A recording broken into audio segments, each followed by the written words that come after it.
Friends, একটা news জানতে পারছি, যেটা হচ্ছে গিয়ে এই সন্দেশখালিতে শেখ শাহজাহানের দল এই মহিলাদেরকে তাদের বাড়ি থেকে জোর জবরদস্তি তুলে নিয়ে চলে যেত ধর্ষণ করার জন্য।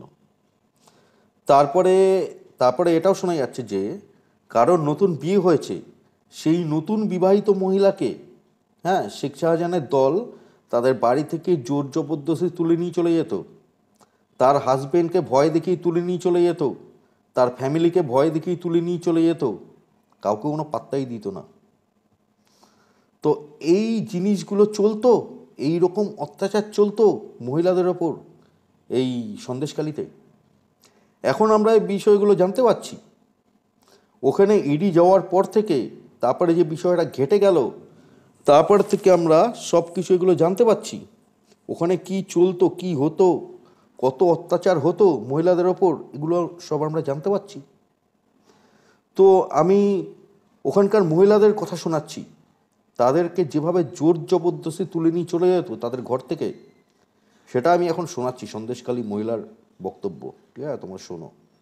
আগে আপনি বলছিলেন বাইকে করে লোক আসে, কি ঘটতো? এই বাইকে করে কোন মেয়েদের তুলে নিয়ে যেত? পার্টির লোকেরা আগে এসে দেখে যাবে যে কোন বাড়ির বউটা দেখতে সুন্দর, কে কম বয়সী।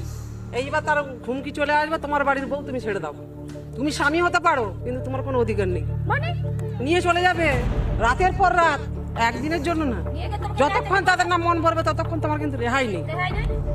ওদের দল আছে 25 জন 30 জন, বাইক বলার সঙ্গে সঙ্গে চলে আসবে। আমারও একই অভিজ্ঞতা। রাত ভিতরে আসতো, জোর জবরদস্তি করতো, মহিলাদের তুলে নিয়ে যেত, নিয়ে গিয়ে ওই রাখতো পার্টি অফিসে, তারপরে ভোরের বেলায় ছেড়ে দিত।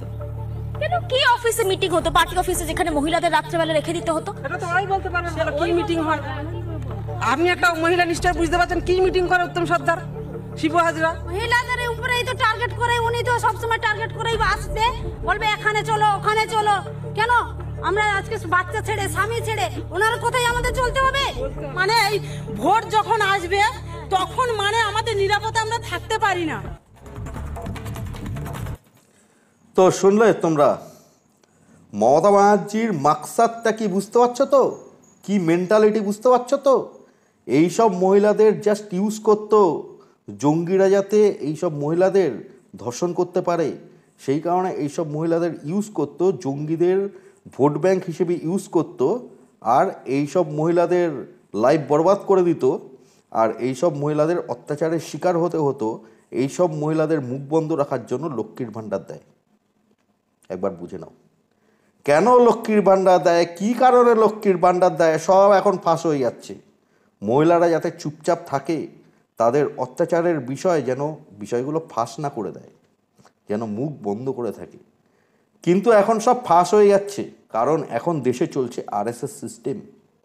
সুতরাং তৃণমূলের দিন শেষ। তৃণমূল যতই চেষ্টা করুক নিজেদের বাঁচানোর, এরা ধ্বংস হবে, এদের অস্তিত্ব ডিলিট হবে, এদের কোনো অস্তিত্বই থাকবে না পশ্চিমবঙ্গে। ঠিক আছে? তৃণমূলের দিন শেষ, পিকের দিন শেষ। পিকে গণতন্ত্র হত্যা করছে, তো এরা সব কটা ধ্বংস হয় পশ্চিমবঙ্গ থেকে, সবার অস্তিত্ব ডিলিট হবে পশ্চিমবঙ্গ থেকে। যারা পশ্চিমবঙ্গবাসীর গণতন্ত্র হত্যা করছে, যারা পশ্চিমবঙ্গবাসীর ক্ষতি করছে, তারা পশ্চিমবঙ্গ থেকে ধুই মুছে সাফ হবে, তাদের অস্তিত্ব ডিলিট হবে পশ্চিমবঙ্গ থেকে।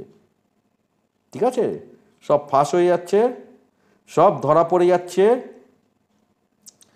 এবার কি হবে? এই যে মহিলারা রিপোর্ট করছে, জোর জবরদস্তি তুলে নিয়ে যেত।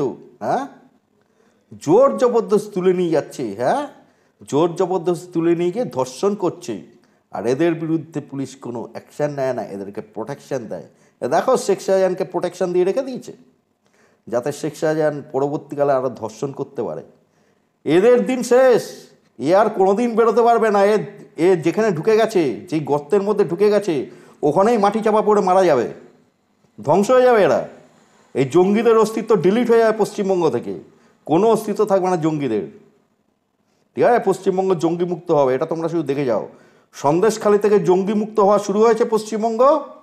এই সন্দেশখালী থেকে যেই জিনিসটা শুরু হয়েছে, জঙ্গি মুক্ত হওয়া শুরু হয়েছে, এই বিষয়টাই গোটা পশ্চিমবঙ্গে ছড়াবে। যেখানে যেখানে জঙ্গির সংস্কৃতি হয়ে আছে পশ্চিমবঙ্গে, সেই সমস্ত জায়গা থেকে জঙ্গি সংস্কৃতি ধ্বংস হবে। পশ্চিমবঙ্গ জঙ্গি মুক্ত হবে, পশ্চিমবঙ্গের শান্তি ফিরে আসবে, হিংসামুক্ত পশ্চিমবঙ্গ হবে। এটা তোমরা শুধু দেখে যাও, এটা হচ্ছে বিষয়। তো ঠিক আছে ফ্রেন্ডস, আমার বলার ছিল, তোমরা সবাই ভালো থেকো। জয় হিন্দ, জয় শ্রীরাম, ওম নমঃ শিবায়।